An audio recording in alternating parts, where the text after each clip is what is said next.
뉴스 속 경제 이슈는 더 쉽고 깊게, 최신 고용 동향은 더 빠르게 전해드리는 고용브리핑 365 시간입니다. 박상률 기자와 함께합니다. 안녕하세요. 네, 안녕하십니까. 오늘 어떤 이슈 가져오셨나요? 정년 60세 벽이 깨지는 신호탄. 국내 기업들이 우수한 기술 인재에 대해서 정년을 없애는 제도를 지금 도입을 하고 있습니다. 반도체 등의 주요 분야에서 기술 인재 붙잡기에 사활을 걸고 나선 건데 어떤 이유인지 이슈픽에서 알아보도록 하겠습니다. 훌륭한 인재에는 사실 나이가 따로 없습니다. 네. 사회적으로도 이 정년 연장 논의가 이루어지고 있는 건데 기업들도 이 움직임에 동참하는 거네요. 네, 그렇습니다. 인구 절벽 현상으로 지금 생산 인구가 계속해서 줄어들면서 정년 연장 논의가 이루어지고 있긴 하지만 아직까지는 사회적 합의를 보지는 못했습니다. 그런데 기업들이 먼저 우수 인력들은 정년 이후에도 근무를 할 수 있도록 제도 마련에 나선 겁니다. 먼저 삼성전자 같은 경우는요, 지난해 말 인사제도를 개편을 해서 시니어 트랙 제도를 도입을 했습니다. 현재 시니어 트랙 자격 요건과 연장 기한, 처우 등 이 구체적인 시행 지침을 다듬고 있다고 하네요. 삼성전자가 이렇게 앞장서서 정년 연장에 나서는 이유가 있나요? 축적된 기술력과 그리고 경험의 그 가치가 대단하다라는 걸 아는 거죠, 기업 입장에서. 네. 이 기업들은 반도체, 배터리, 전자제품 등의 경쟁이 치열한 분야일수록 기술 주도권을 잡으려면 오랫동안 기술과 경험을 축적한 인재가 중요하다고 해석을 하는 겁니다. 이런 흐름은 SK하이닉스에서도 마찬가지입니다. 이곳은 2018년부터 기술 전문가 제도를 도입을 해서 운영을 하고 있는데요. 우수 엔지니어가 정년 이후에도 기술력을 발휘하고 후배들을 육성할 수 있도록 하는 그런 시스템입니다.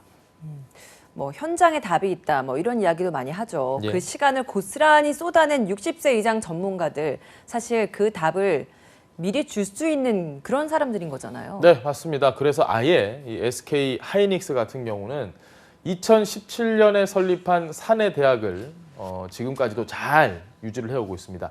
퇴직 임원이 후배들을 교육하는 전문 교수제도 시행을 하고 있고요.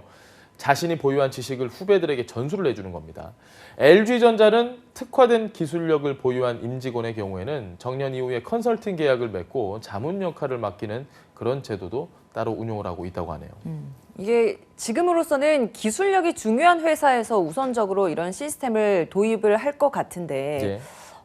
이 시스템을 도입하면 어떤 효과를 누릴 수 있을까요? 업계에서는 우수 인력의 국외 유출을 막는 동시에 청년 인재의 반도체 산업 유입 효과도 낼 것으로 보고 있습니다. 네. 제가 앞서 말씀드렸던 이 기술 유출이라는 부분이 반도체 업계는 굉장히 예민한 부분이기 때문에 사실 그쵸. 그 부분이 좀 더 본질적이지 않을까 싶은데요. 반도체 기술 경쟁의 핵심, 연구개발 인력 확보와 유지가 무엇보다 중요합니다. 그런데 산업 규모의 성장에 비해서 그동안은 이 연구 인력 공급이 절대적으로 부족했거든요. 앞으로는 정년 폐지로 인해서 숙련된 전문가와 신진 연구진의 시너지 창출, 조금은 더 기대할 수 있게 됐습니다. 기업 차원의 움직임을 저희가 살펴봤는데 네. 정부도 이런 정년을 늘리는 방안들 다양하게 추진 중이지 않습니까? 인구 절벽 상황에 대응을 하기 위해서 고령자가 오래도록 일할 수 있는 방안 마련에 나섰습니다. 계속 고용 제도를 도입을 해서 60세 정년 이후에도 일을 할 수 있도록 한다는 계획입니다. 기업의 60세 정년 이후 일정 연령까지 고용 연장 의무를 부과를 하되 재고용이나 정년 연장, 정년 폐지 등 고용 연장 방식은 선택을 할 수 있게 하는 제도입니다. 앞으로 사회적 논의를 추진을 한다는 계획인데 정년 연장의 시범 단계로 이해를 하시면 될 것 같습니다. 정년 연장 논의가 나올 때마다 항상 따라붙는 또 다른 의문이 네. 신규 채용이 줄어들지 않겠느냐, 이 부분이에요. 실제로 앞서서 이제 정년 연장 움직임을 시행에 옮긴 이 대기업들 사례 말씀해 주셨는데 이 기업들 이 신규 채용 문제는 어떤가요? 기업에서는 공격적으로 지금 신규 채용을 늘리고 있는 추세입니다. 지난해 채용 규모를 훌쩍 벌써 뛰어넘는 수준인데요. SK하이닉스 같은 경우는 지난주부터 2022년 상반기 수시 채용 모집에 들어갔습니다. 이번 수시 채용은 신입 전형과 저연차 경력자를 대상으로 저연차 경력자, 이 경력자를 대상으로 한 그런 전형으로 나뉘는데 그 규모가 1,000명을 훌쩍 뛰어넘을 것으로 전망이 됩니다. 삼성전자 역시 인재 채용에 적극적으로 나섰는데요. 지난주까지는 반도체 부문 경력사원, 경력사원을 모집을 했고 다음 달부터는 계열사별로 신입사원 채용 공고 계획을 준비 중이라고 합니다. 그러면 삼성의 경우에 채용 규모가 얼마나 늘어날 예정인가요? 올해는 채용 규모를 좀 크게 늘릴 것으로 지금 보입니다. 앞서 삼성그룹 같은 경우는 지난해 통상적인 3년 동안의 고용 인원이 약 3만 명인데 4만 명으로 규모를 확대한다고 발표를 했기 때문입니다. 수시 채용 진행하고 있는 LG전자 역시 다음 달에 신입 채용에 나설 계획인데요. 올해부터 연간 10,000명씩 3년 동안 3만여 명을 고용을 한다는 방침을 세운 상황인데 글쎄요. 역시 또 경력이 아마 중요한 화두가 되지 않을까 싶습니다. 네, 근데 그래도 좀 고무적이라고 볼 수 있는 게 그럼요. 정년 맞습니다. 연장 방안도 도입을 하면서 이 신규 채용도 줄어들지 않는다라는 그런 부분일 것 같네요. 아주 고무적인 부분입니다. 알겠습니다. 예. 한컷 이슈 짚어보겠습니다. 어떤 소식 준비하셨습니까? 자, 마음의 여유 좀 가지시라고 오늘 내용이 조금 굳어있는 내용이기도 했고 그래서 제가 이 직장인들의 신조어 사전을 준비를 했습니다. 첫 번째, 잘 아실 겁니다. 직장인분들이라면. 너 이거 내일까지 다 해오세요. 뭐라고 답을 하실 건가요? 네. 네. 넷병을 제가 준비를 했습니다. 직장 상사의 업무 지시가 들어왔을 때 넵이라고 대답을 하는 걸 빗대어서 이르는 말입니다. 간혹 가다가 내 받침에다가 이응 붙이시는 분들도 계시거든요. 냉. 제가 냉 하면 좀 이상해요. 그렇죠. 귀엽잖아요, 너무.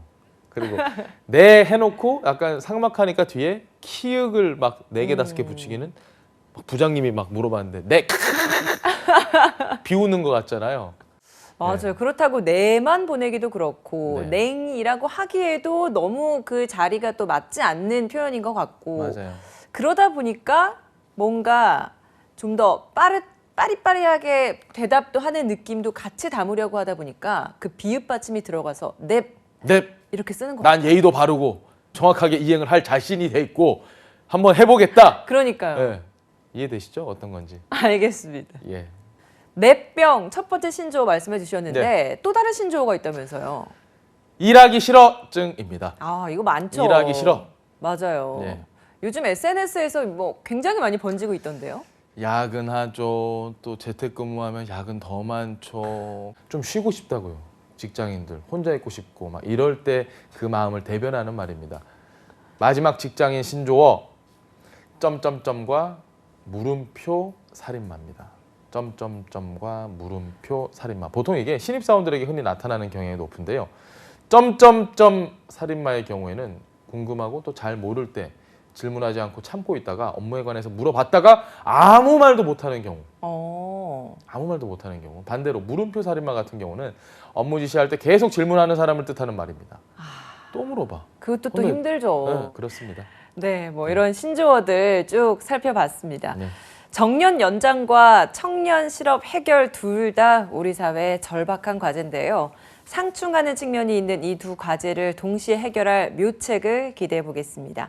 오늘도 박상규 기자와 함께했습니다. 고맙습니다. 네, 고맙습니다.